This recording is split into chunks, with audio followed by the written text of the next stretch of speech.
Well, I said I was going to look at some Sean Glines, but then I closed the file folder, and I'm not going to go hunt for it again. So There there. you go. There, take that, Sean. Yeah, He's like one of those hipster artist guys, right? That does like the martini kind kind of of. stuff. He's a guy that does real tight little wasp figures that I think inspired. I don't know who came first, Bruce Timm doing it or him, in terms of like the style direction of it all. Yeah, I got a sketchbook down here. It's like this. Yes, yes. Well, that's Shaq there. Yeah, I This is think so. Shag. This Shag. Yeah. I don't know where I got this. Somebody gave it to me or something. I haven't drawn anything. It's nice paper, but it's real thin. There's a whole, you could call it a school or whatever. It's just being fun and harkening back to, in that case, it's the old UPA Yeah. animation style that was all about Mr. Magoo and a few I'm not really. that period. I know this will probably shock you, but I'm not that crazy about that stuff. Well, I like it for the design, and yes, Styles has got his foot in that. Yeah, no, as an animator, I think that's where he came out of. And of course, Tim is also an animator.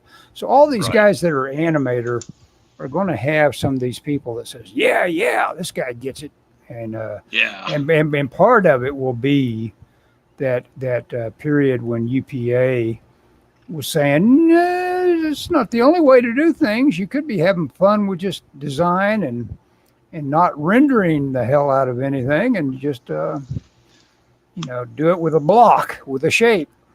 So I got this book Well, yeah. Oh, yeah, that's it.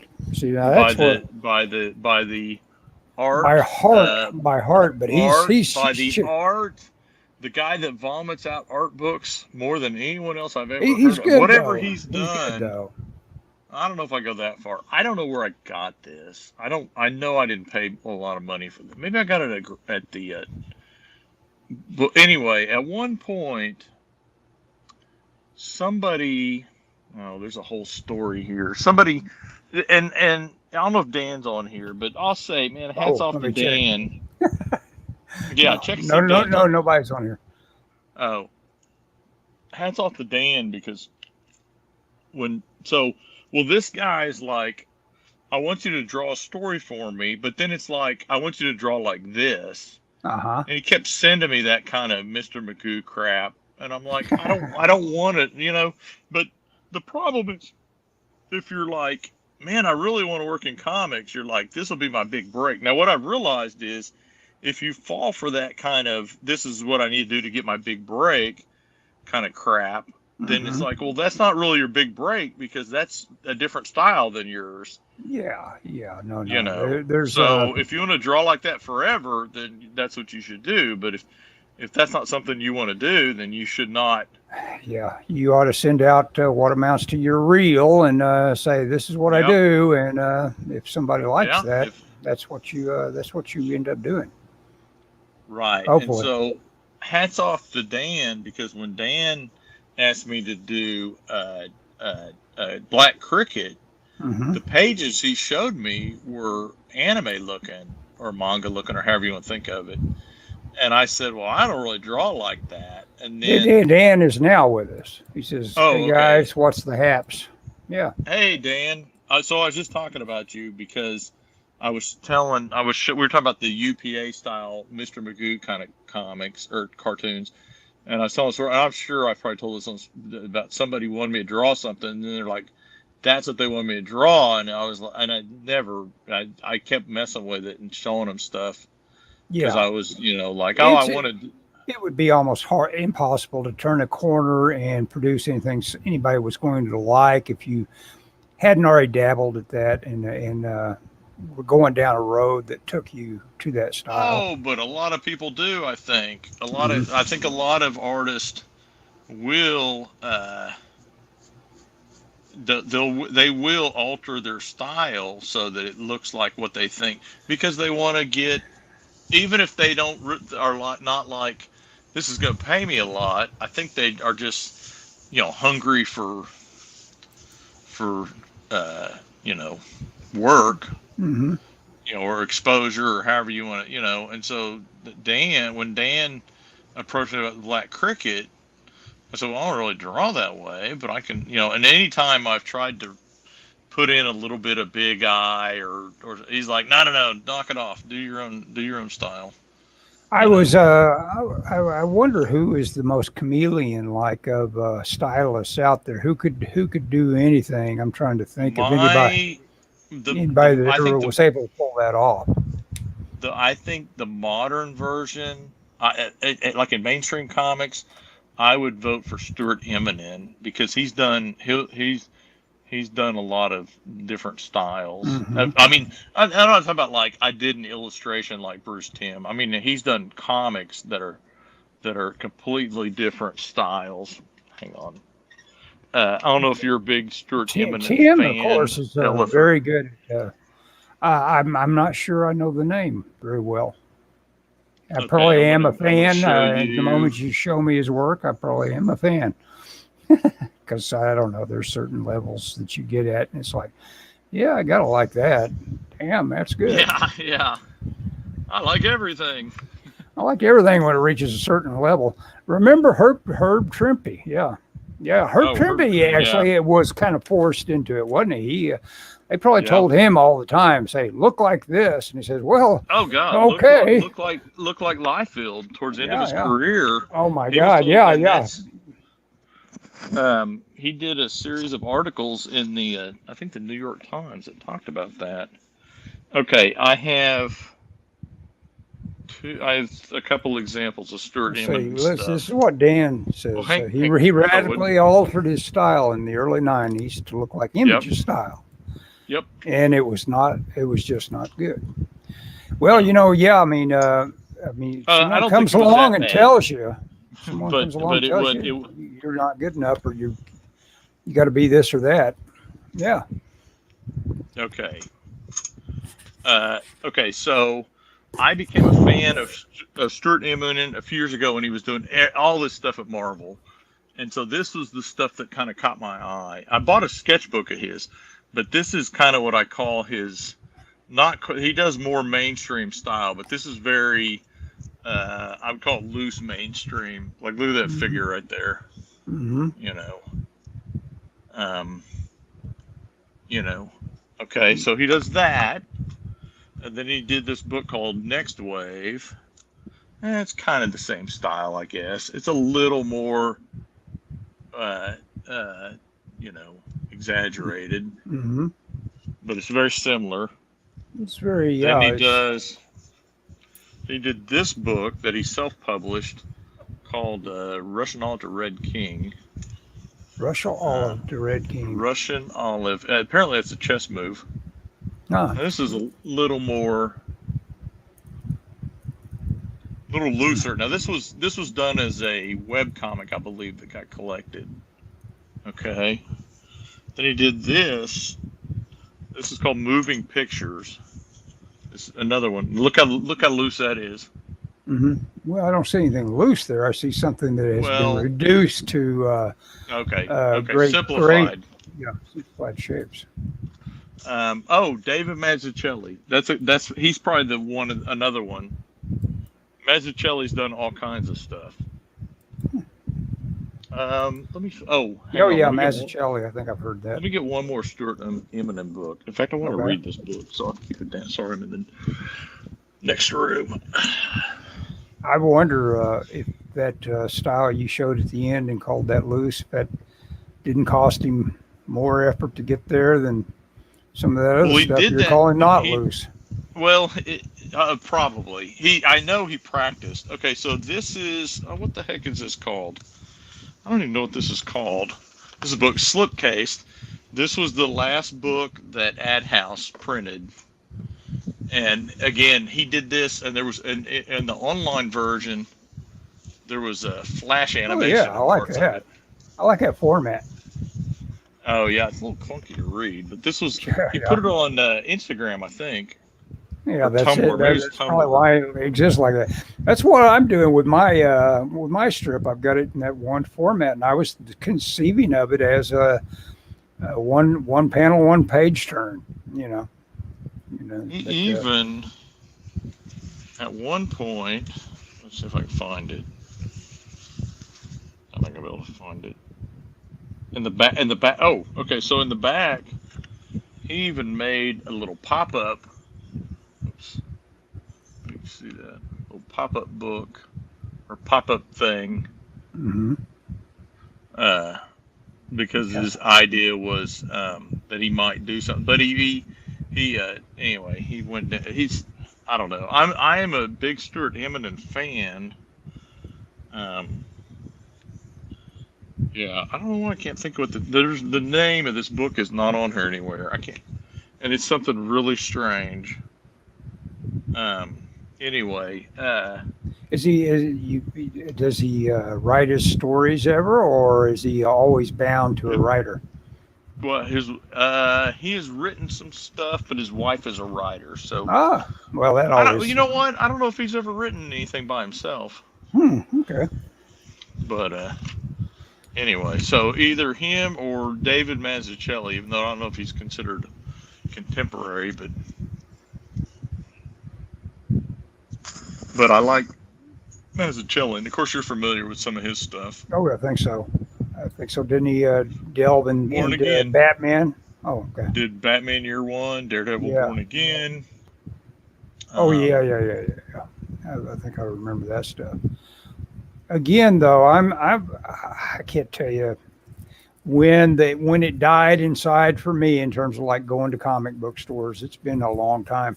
I had one in Culver City I'd drop in on all the time that was right on my right in the middle of my wandering, and it was a pretty groovy little store.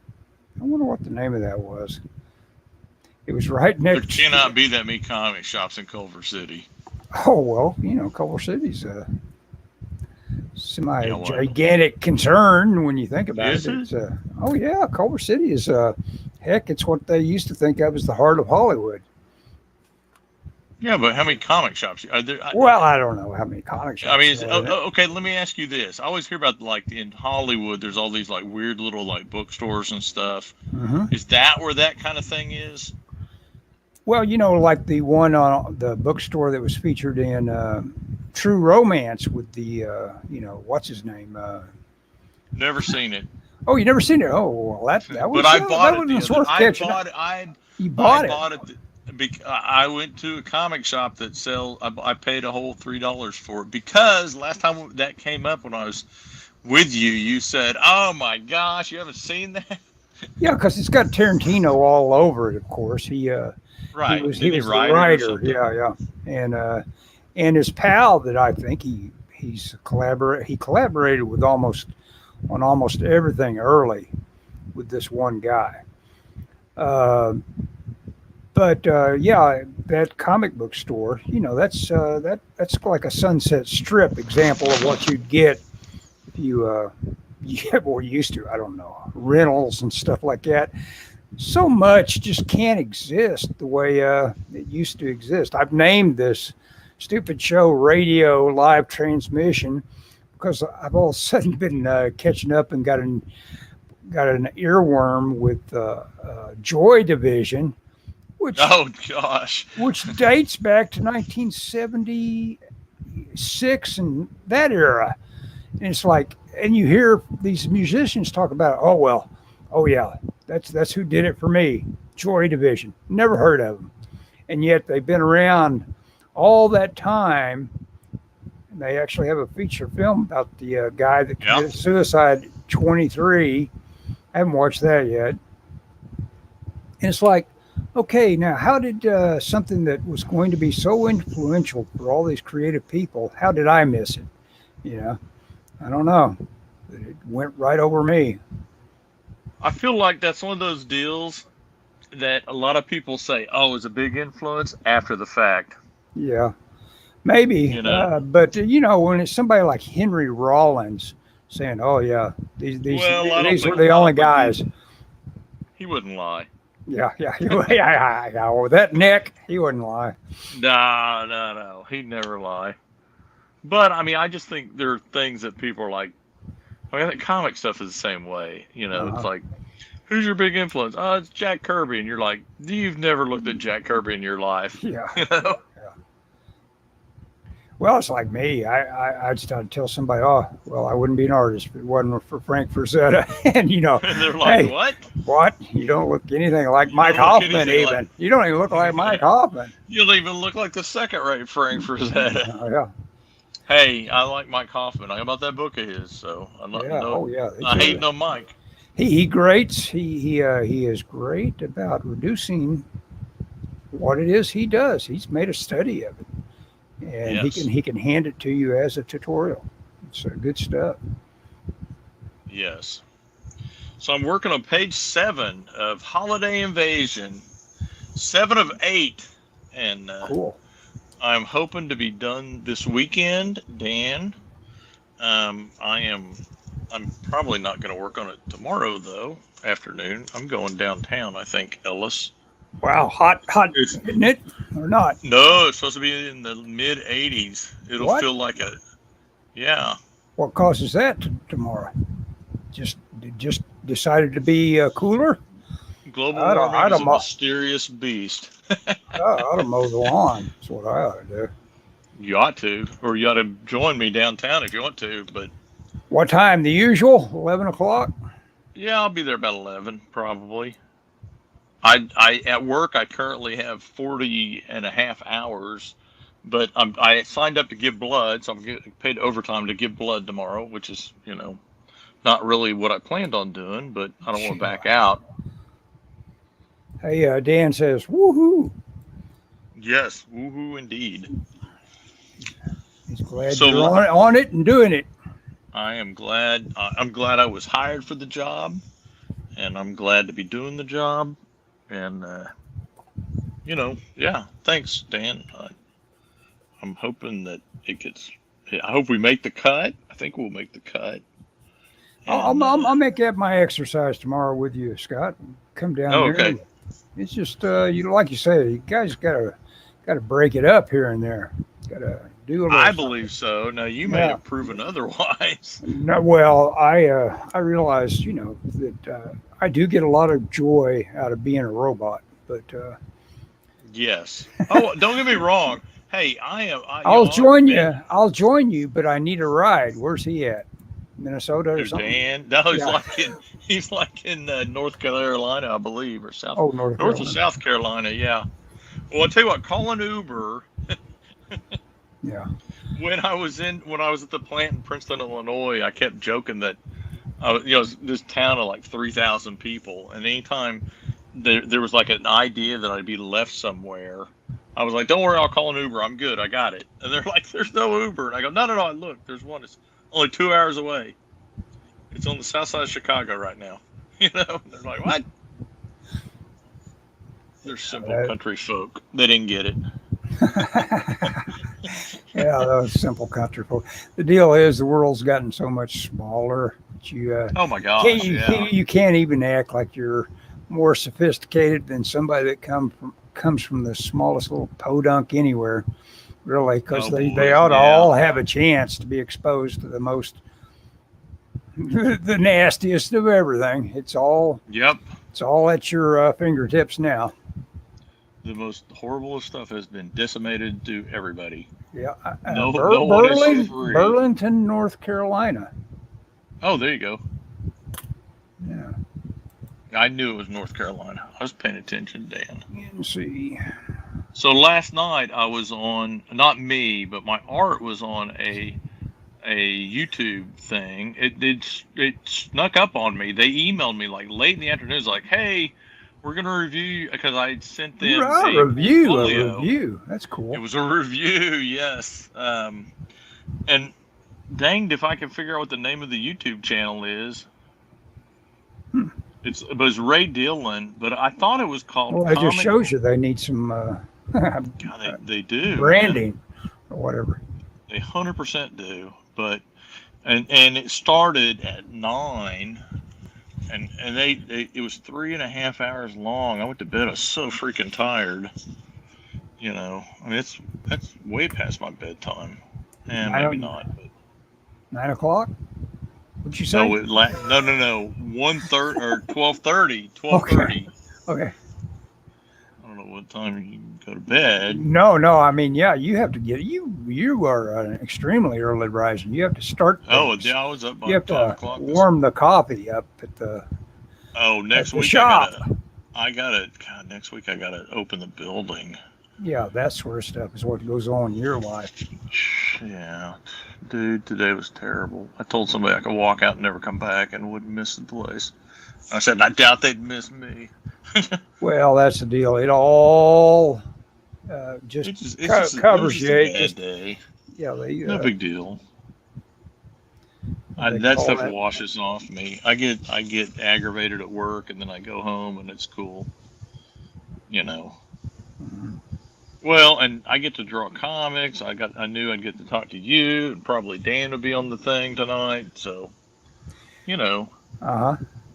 Well, Pretty cathartic. I'm listening to Huck Finn, you know, and Twain has this really funny thing he does through Huck about artists. There's this one young girl that this family has built shrines to that was quite the artist, and Huck is describing all her stuff, and she always likes sad subjects. She'd do things where, you know, someone be holding a dead bird and saying, we hardly knew you, and all that kind of stuff.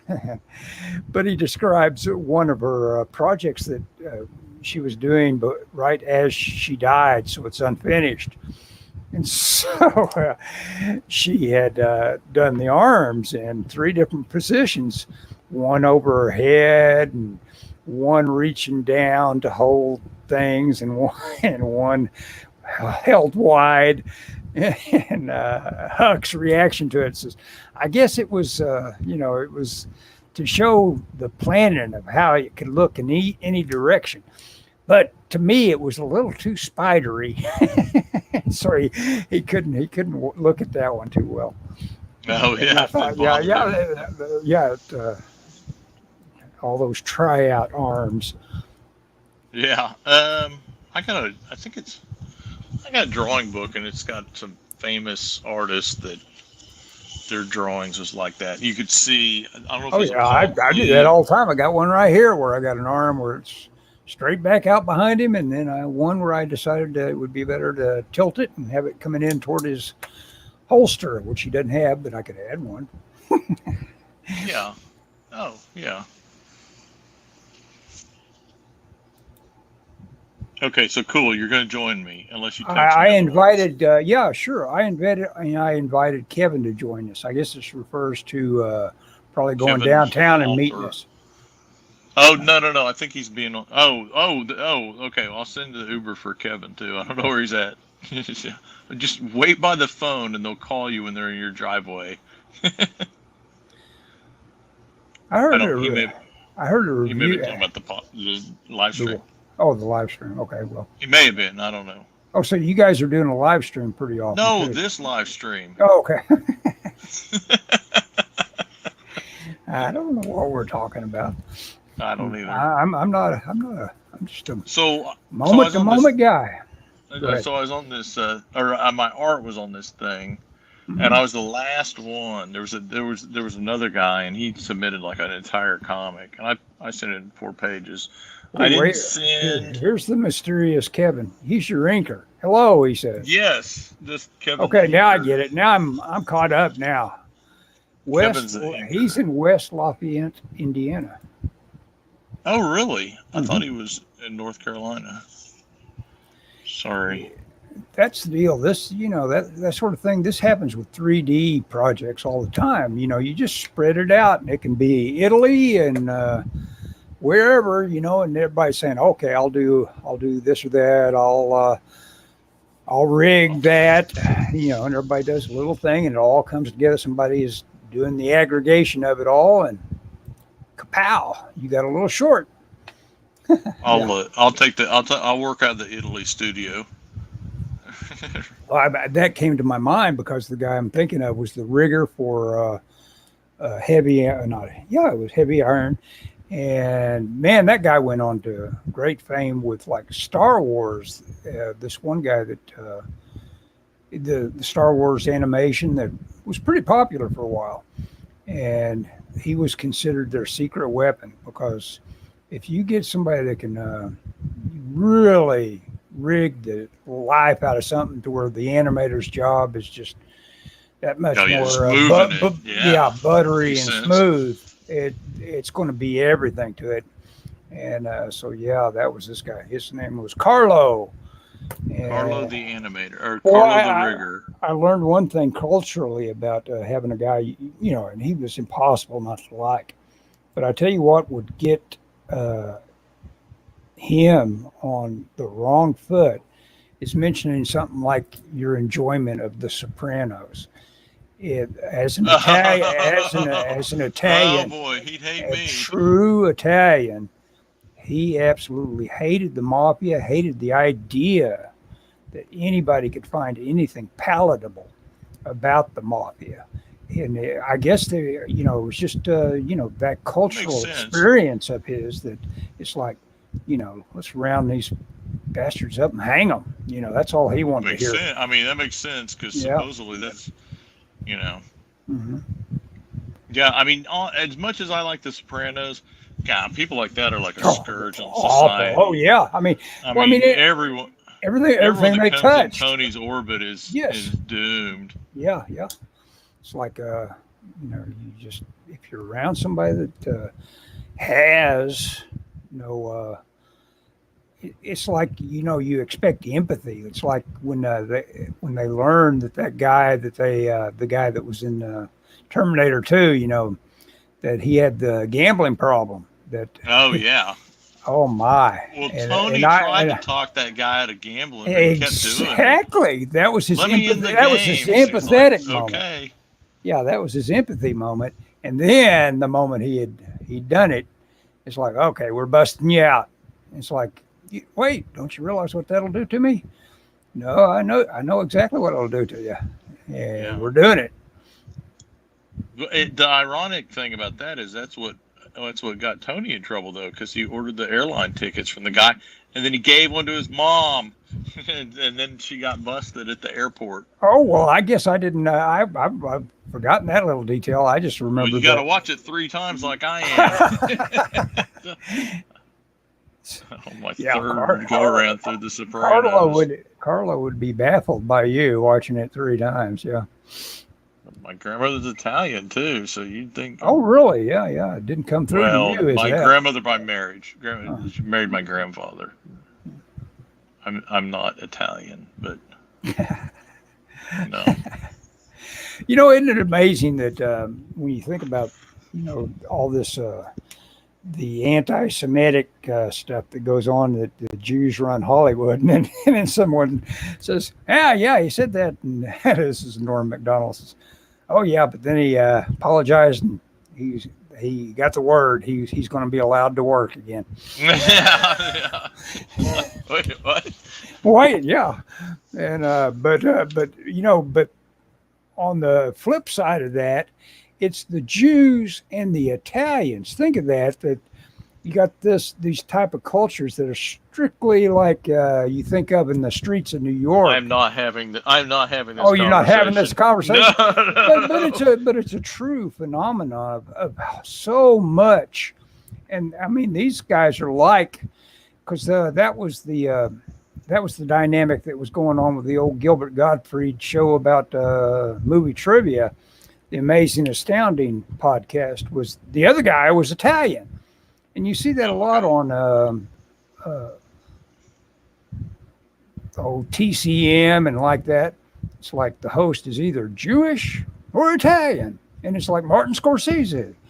There's that sort of some sort of thing. I would argue those two ethnicities that puts them at the top. I would argue that a lot of that stuff that you see like that where you go, well, this person is, you go, boy, there's a lot of, I don't know, we'll say there's a lot of Italians in Oklahoma, which is not true, but no, it's not. But I mean, I think that I am of the opinion that the reason why people make observations like that is not necessarily because there's a disproportionate amount of any but some ethnicities are more obvious in their culture.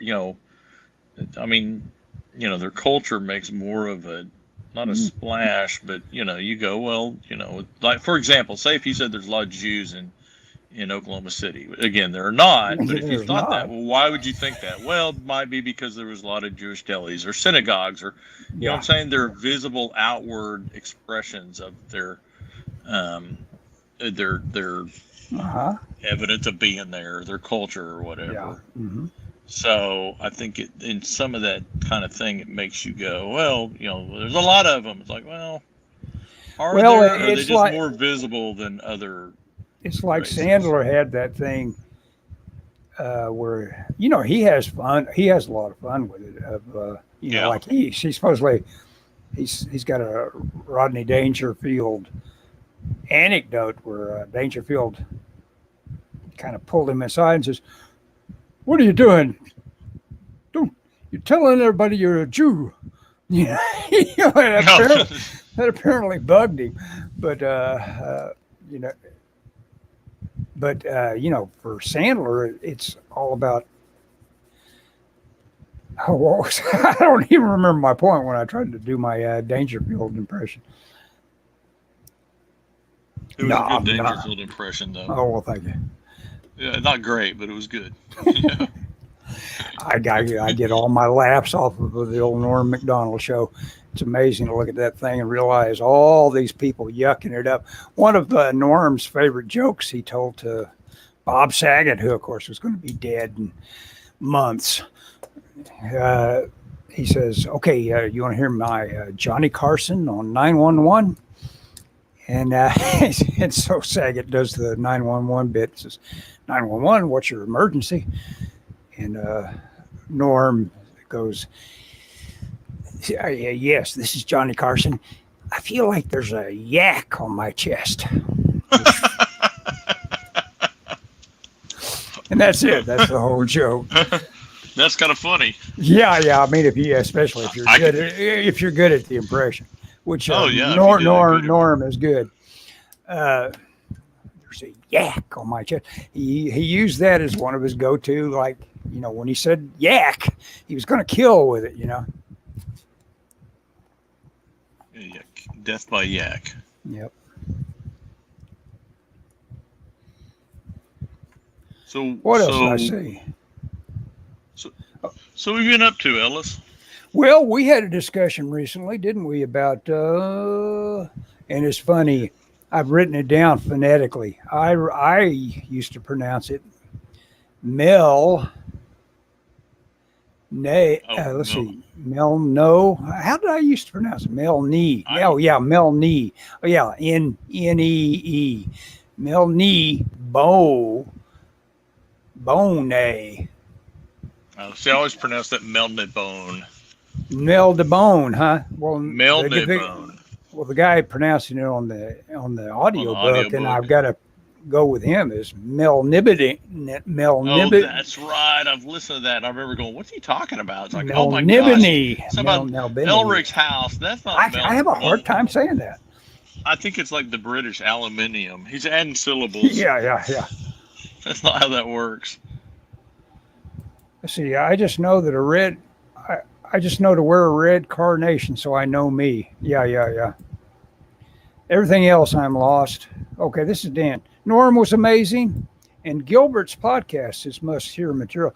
Gilbert was another one of these guys that was in a hurry to interview guys that he considered heroes and stuff that, of course, were going to be dead within seconds after he talked to them, which is, again, ironic that Gilbert himself was right behind them all. It's like he was another one that was on Norm's show. I made a list of about 6 people that were on Norm's show that are dead now. You don't think Norm did it? I don't know. He took them with him. I don't know, something. Let's go. Yeah, he had a lot. He had a lot of old guys on. Yeah, exactly. Yeah, yes, Dan John. I think he's talking about Norm or Gilbert. Gilbert was great. He was super respectful about old films. He was a big cinephile on a certain kind of era. He was that kid that was raised with the re-release of all the Universal horror films. So that was his thing. You know, I mean, you could, and in fact, he met this guy that I wish I could think of his name, but his co-host on that show, he met him at this super nerdy con that, you know, Gilbert wasn't there as a guy doing anything professionally. He was there as a guy going along and going through the stacks. You know, he was looking for junk. You know, he was a fan. It wasn't a comic book convention though, was it? Wasn't I don't think a comic book convention. It was something, you know, involving memorabilia like though. Yeah. Old memorabilia or records or something. Mm-hmm. Gilbert preserved so many great stories. You're right. He was all about the anecdotes. He wanted to hear what was going on. Yeah, and he talked to everybody, which is what I love. Like I say, I saw the Wes Anderson talk while he's in the video store about this thing about silent films. And the main thing he said, the thing why people should want us to hear it and see this thing is that all these people were going to be dead within, you know, within a year. And here this thing has captured them talking about the way it was. I was really surprised. It was gangbusters and gangsters early on in Hollywood. There were people, you know, they were busting each other's equipment up and all kinds of nasty stuff, competing for the shelf space back then. It was very interesting. That makes sense to me. Oh man, they were tough guys. Horror, comedy, movies, television. Yeah, true. Yeah, he did. He did want to talk about everything. Anything that involves, you know, whatever tickled that little impressionable part of your brain when you grow up, that, you know, like if it's, you know, if ISIS made a big impression on you with that good looking woman coming on in her skimpy outfit, all of a sudden you're a guy that's got ISIS memorabilia, you know, that sort of thing. I have become a archaeologist. Yeah.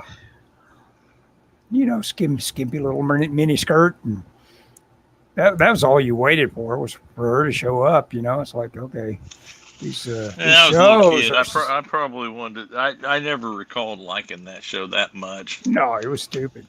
No. Yeah, the only reason I was a little older, so I liked it. Yeah. Yeah. Well, his interview with Adam West. Oh, I don't think I heard. You know what? They put it behind a paywall at a certain period, and I missed a lot of Gilbert. And so I wish they hadn't done that, but I understand why they did it. But nowadays, like if he had lasted long enough, of course, he'd just be on YouTube and raking in the cash. But he didn't last long enough. Because that would be the only way to do it today. Just have a channel, bring them on. Yeah. Oh, of course, yeah. But that was the deal. It was a true podcast. It was all audio. You weren't having to dress up and get out of your pajamas or anything to do what Gilbert was up to. I can see the appeal. Yeah. Scott Adams, of course, every now and then, it's, you know, you see him, he's obviously in a t-shirt, but then he'll get up every now and then and have to work on his printer or something. You realize, my God, the guy is in his pajamas still. It's like, okay. Yeah, there's something. You know, at work, it's funny because there's a great portion of my work that's still. In fact, I was on a video chat with somebody today, or Zoom meeting or whatever. Google Meets. That's what I think what we did. Somebody, and it's like, oh yeah, they were in their. They were in their. What was she? I think she was wearing sweats, but. It was kind of like, oh, okay. I can't say anything. I wore shorts and a t-shirt to work. I was doing. Did I tell you I demolished a wall yesterday? Well, how'd you do that? Did you hurt yourself? Did you, I was looking to look for energy. And two, I kicked the tar out of Dan, thanks. He's telling me that Gilbert may have given full access to the programming. That'd be nice. Okay, go ahead. Tell me about this wall that you destroyed. Well, in our mold making chemical room, with the room that I'm moving, two of my departments are moving this week, and so I was kind of caught up, sort of, for a little bit at least, and so I was kind of directing traffic a little bit. You know me being bossy, and so I helped them, and I tore down. The room they moved in had two closets, and we tore the wall between the two closets down. We're talking sheetrock here or something like that? Yeah, sheetrock. Okay. Yeah, sheetrock. Okay. Yeah, well, in fact, that's why I started, because somebody said, I don't know what's in that, what that wall's made of. It may be. And I said, I don't think it's anything. Well, no. They were like, they didn't know if it was brick inside. Our buildings are old, so weird walls will be like an add-on or something. You're like going, well, this wall's good, and then you kick it, and all of a sudden you're like, oh, you know. Can't go way through it. Yeah, what was I thinking? Mm-hmm. You know, but I said, no. I used to work in here, and there wasn't a closet here. That closet's been added, so it was sheetrock with two, what are they, aluminum studs. Mm-hmm. Yeah, that's what they use for studs anymore, and at least in offices anyway. Yeah. Oh, sure. I'm glad, because I ended up kicking one. Yeah. I'm glad it wasn't right away, you found the stud, huh? Yeah, it would have stopped that foot if you'd kicked it. No, I was doing a flat kick. Mm-hmm. With the flat of my foot, so I wasn't gonna hurt anything. Not your toe. No. I don't kick stuff on my toe. That's for amateurs. I've done enough of my toes. My toe has issues. I saw a guy, we were talking about ridge hands and knife hands the other day. Oh, yeah. For some reason. And there was this guy there's this guy named Steve Inman on Twitter that shows violent stuff, but he adds sound effects and makes it all funny and everything. And actually it's, mayhem and all that ought to make you almost cringe and say, God, I wish this wasn't going on in the world. But he makes it funny. And this guy was involved in a fight, and he claimed it was road rage. They didn't show any part of that. But he had two guys on him. And all he's doing is just timing them coming in, and he just does what would have been a haymaker if he turned his knuckles toward him, but he didn't, and he just hit him like that, with that surface of his hand just coming in like that. Which, if it was like that, you'd call it a knife hand or a ridge hand. Right. But he had his hand in his fist, and that was what he connected with. Oh yeah. And I thought, well, now that is a good strike. He brought him down every time he hit him. Of course, they didn't stay down, but it was really rocking them. I saw a YouTube fight, and it was something I don't know. It was a little bit of mayhem, as fights tend to be, and it was a guy that was in looked like a fast food restaurant, and I don't know if he was being charged by you don't want to get in a fight. Don't go to fast food. Don't like to fight. Don't go to McDonald's. Yeah, exactly. But he, I don't know if he was fighting two guys or he was with two guys fighting somebody else. I think that two guys were on him or something. No. It was him and another guy this guy was acting crazy. And the guy hit the other guy, knocked him down. And somebody yelled at the guy. And then the guy was going crazy. And he turned and looked at somebody. And this guy just gave him like a backhanded slap, but it wasn't from the elbow, man. He wound up and he hit that dude and knocked him over like a chair, like a fast food restaurant. Those stiff plastic things, yeah. Yeah, exactly. And they knocked him over it, and that dude was down, man. I think he caught him. I think he caught the guy right at the side of his chin. Mm-hmm. You know, and but I mean, it's like, holy cow, man! It's all knockout. Yeah. Oh yeah. But it was just the way he hit him was so funny because, like, geez, and he just wound. The guy wasn't paying attention to him, so he wound up like a top, man. I mean, if he'd have seen him, he could have dodged it, but he wasn't. Yeah.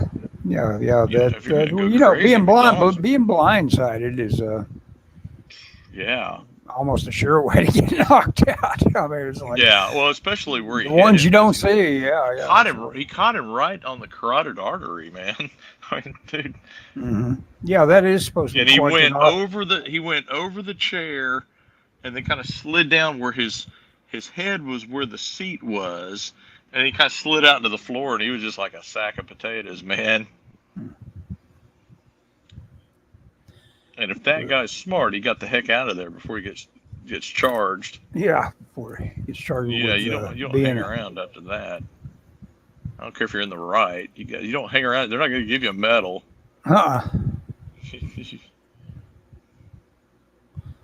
Oh, that's the other thing. I mean, you know what? It annoys me. We're talking about. You remember the Getz, I think is how you pronounce Bernard it. Getz. Bernard Getz, yes, the guy in New York. Shot the people. It corrects me. It Shot the annoys. muggers. Yes, On the subway, I shot believe. people, and yet he is supposedly on. He's saying that guy that choked that fellow out and that he died incidentally to it should be, thought of as somebody that needs to be tried for the murder. It's pretty obvious that guy was just being restrained and died. You can put somebody out, and they should be revivable, unless something's wrong with them. And I figure he's, opioids in their system or fentanyl or something. Yeah, I mean, I don't know much about that, so I don't want to comment one way or the other. The guy probably was hyped up on something. He probably had a little meth in him or something. Well, he's been in trouble a lot. Oh, I know yeah. that. I know. Oh yeah, and- it's just and I'm it's a kinda pattern for him. Yeah, I'm kind of the opinion that people like that are those are people are a walking time bomb in many ways. One of which I think is their health. I mean, it's they could pretty easily. That's half the reason he was probably that way was that he was always getting his system revved up, Jacked up, by some kind of amphetamines or something. Mm-hmm. Yeah. Yeah, everybody's like, marijuana, it's not bad, but man, Makes you goofy. yeah. I told a friend of mine who smokes pot, I said, name me one person that we know that was really dumb and they started smoking pot, and then you said they got a lot smarter after smoking pot. Yeah, You may really have a point. there's a lot of that one issue kind of stuff. That's like there's a lot of people that they only had one issue and they'd be willing to vote for anybody that was for legalization. This seems like a long time ago. It's like, man, all the people that would condescend to tell you that they were going to legalize it. Now it's all happened. It's like, now maybe can you figure out whether or not you want to vote for something important? Because you got it, and it's nothing but trouble. But enjoy it. Get out there and get your pot. Yeah, not a drug guy, that's for sure.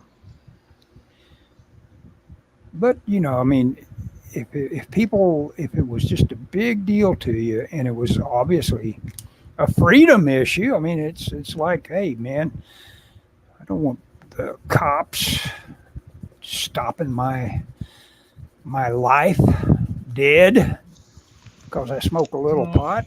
I can see that. I can see that. I don't But at necessarily the same agree with that. Yeah. Obviously. The sympathy goes out the window when you say, well, it's part of the package. If you're going to get caught with it, you gotta know that's the crime, you know. And I get it. I was a pot smoker for enough time that I should have complete empathy for it. If somebody else was able, if somebody fired one up right now, I would help them smoke it, because it does it. All it amounts to is like, okay, I know what it's like. It's kind of fun. Leads to this and that. You know, it's like any sort of drunkenness. I think the this and that is what I have zero interest in. Yeah. I don't know what you're getting up to when you're smoking that there. I hear if you do a lot of pot, you tend to repeat yourself. Yeah, well, yeah. Okay, that horse is dead. Yeah. Hey, there you go, Ellis. Yeah. Dead to rights. Yep, got me.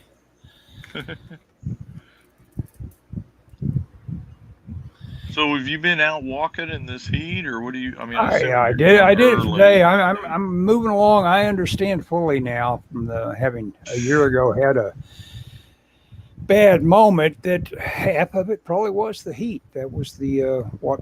Oh my gosh! Yes. What sent me over, and I never realized that before. That you know that could be such a factor, and I should know it.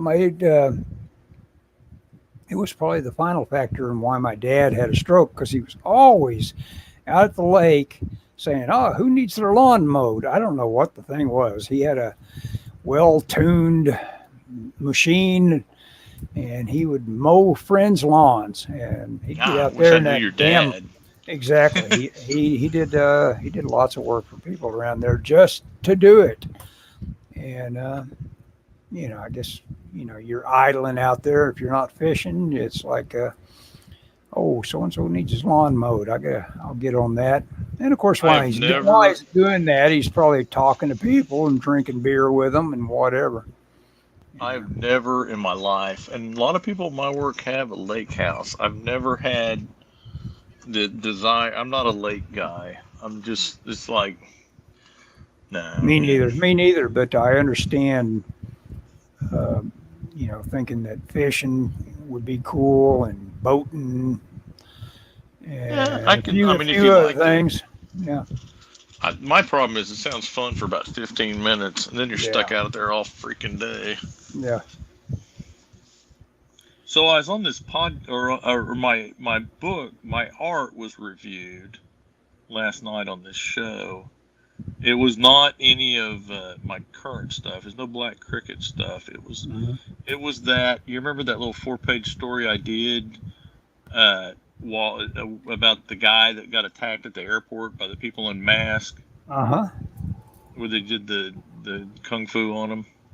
Yeah, but that didn't see publication anywhere, did it? No.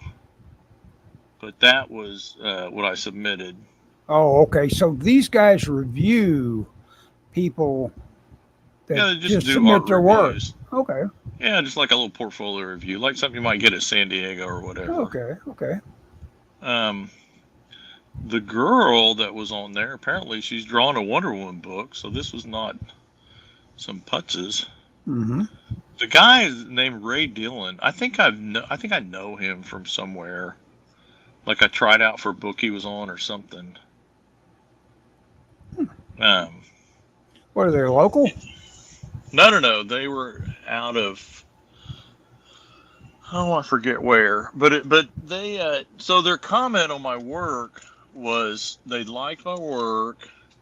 Their big thing was they thought I needed to add more details to my backgrounds. That's interesting, because I think you get too busy with backgrounds. No, they want more. And when I say details, I'm talking about they want more junk in my backgrounds. They were like, "That's interesting." Yeah. I'll send them some stuff in. Where are they at? How do I do it? Send me the URL. No, I don't want to be. You don't want to be publicly judged? No, yeah, I passed on that a couple of times with, I think Miller used to do it. Mike Miller used to do it. Oh, yeah. Yeah, and those, So I those. don't care what you think about me. I know you. Yeah, exactly. Yeah, that's exactly You're right. not reviewing me. And yeah, and of course those what do they call those? Drawn and quartered. Those were. That's all about being kind of like assessed and evaluated. Basically, it's Oh like. yeah.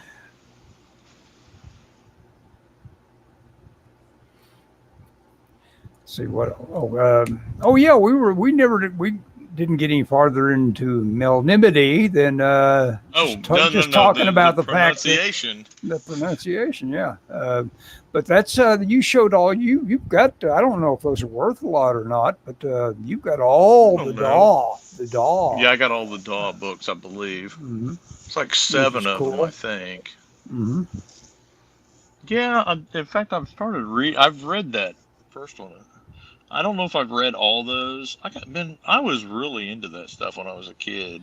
Well, he has certain powers of description and stuff, that are was at that time was like, hey, this is new stuff.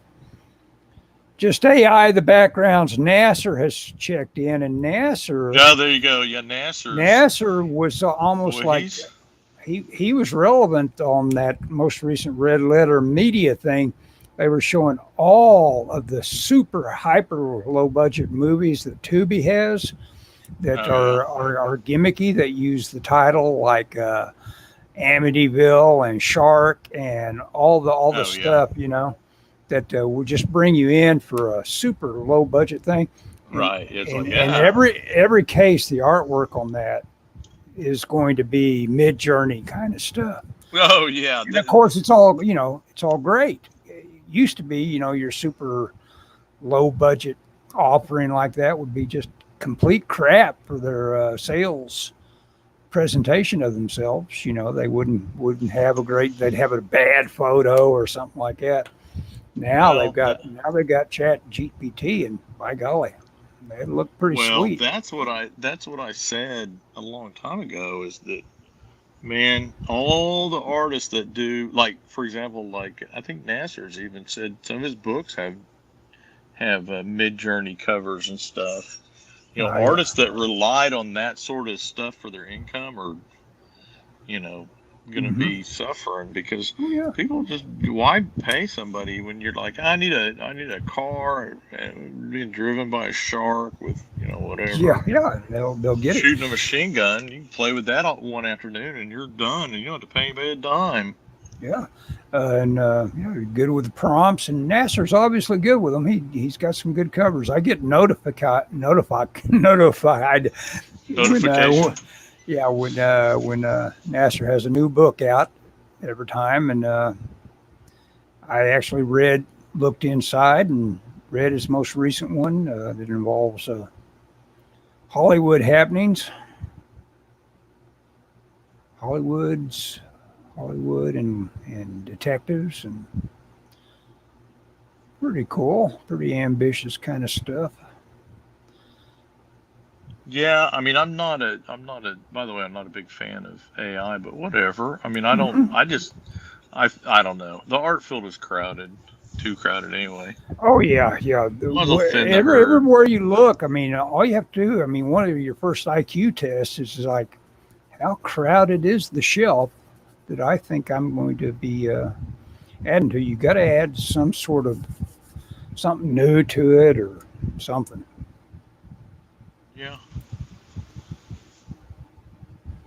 My book, The Rough Cut, will be free tomorrow for 5 days. Hey, There you go. there's your signal boost, Nasser. All 10 people that watch this. Yeah. No, The we got a few the other day. Here I and there. guess I guess a big part of the writer's strike or artist strike or actor Sure. strike Yeah. about AI. That's fun. It'll be interesting to see what they do with that. I mean, my problem is, and I apologize if this affects anybody financially, but my Yeah. problem is I have enough stuff, and every time something comes along, all these Hollywood people are always like, you need to do this. You need to, and it's like, well, maybe instead of being actors, they should turn into preachers because that's what a lot of them are instead.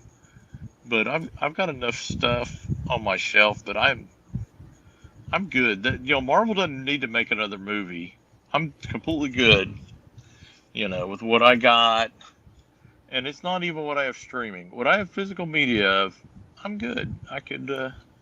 Hey, Nasser's giving me tips here. Put woke in your stream title, guaranteed 1,000 views. You may have something there. I was seeing where James Gunn, though, these things are pretty reliable, and they're getting told from their early algorithmic check on what they can expect for the Blue Beetle. And I would want something like Blue Beetle to do well, because I say, it's like, hey, yeah, that was a unique take on a superhero. I hope James Gunn is able to do well with it. But they're saying it's going to be a flop. They can almost guarantee that it's going to completely flop. And I wonder, does that halt James Gunn in his tracks? Does the committee mind at that point saying, we were going to try this Gunn kid, but now we got to back off? I don't know.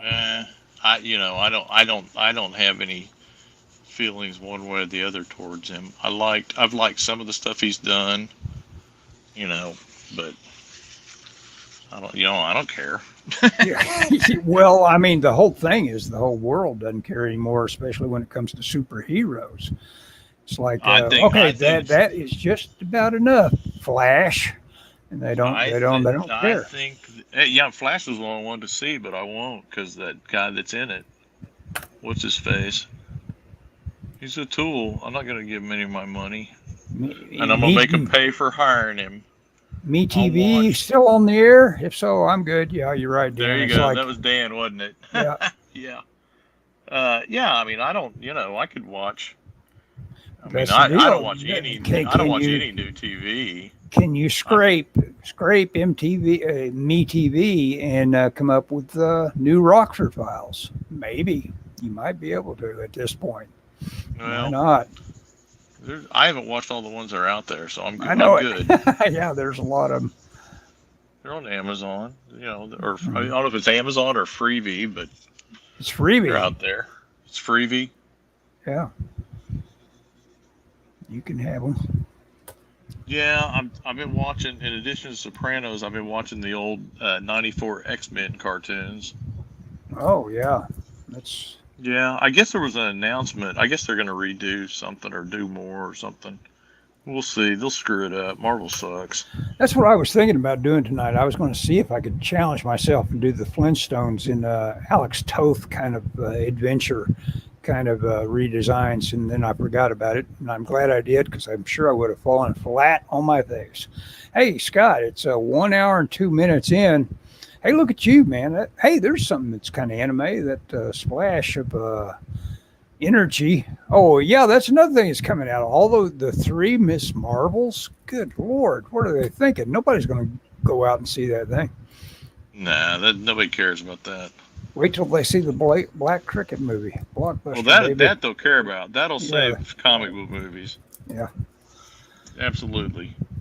Well, that's interesting. I should get Dan on record as what percentage I get of the Black Cricket movie. Amazon has Rockford, and Get TV is running it too. It's on Freevee, which is part of Amazon, I guess. Yeah. So, yeah. I'll throw it down to Rockford once in a while, but I can't recommend enough getting on Tubi and typing in cinema speculation. They have made the effort to try to give you what Tarantino was talking about in his book of the same name. Oh, really? Yeah. Basically, the whole thing, just real transgressive and interesting, weird kind of stuff that's coming out in the 70s and maybe early 80s, right around that era. It's good stuff. I'll check that out. Okay. Hey, okay. So I'm going to see you tomorrow, and yep. Well, 11-ish.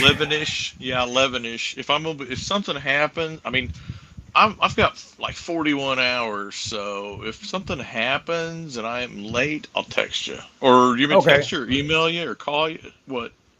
Oh, you can go ahead and give me a text, I you. guess. But you know, if Okay. I'm already sitting there in the lot, it doesn't much matter, does it? I mean, you'll Right. show Well, up. I'll try and text you early if I know I'm gonna be late. I shouldn't be late. I'll just leave. What are they gonna do? Fire me? You and Kev are equal partners. That's on record. Oh, okay. There we go. I was kidding. I don't. You know. Okay. Just keep me working. I missed that part. Okay. Okay. Anyway. Okay. We're ending broadcast. Thanks Stan everybody for and dropping Kevin. in. Yeah. Yeah. Excellent. And even Nasser. Bye. Bye.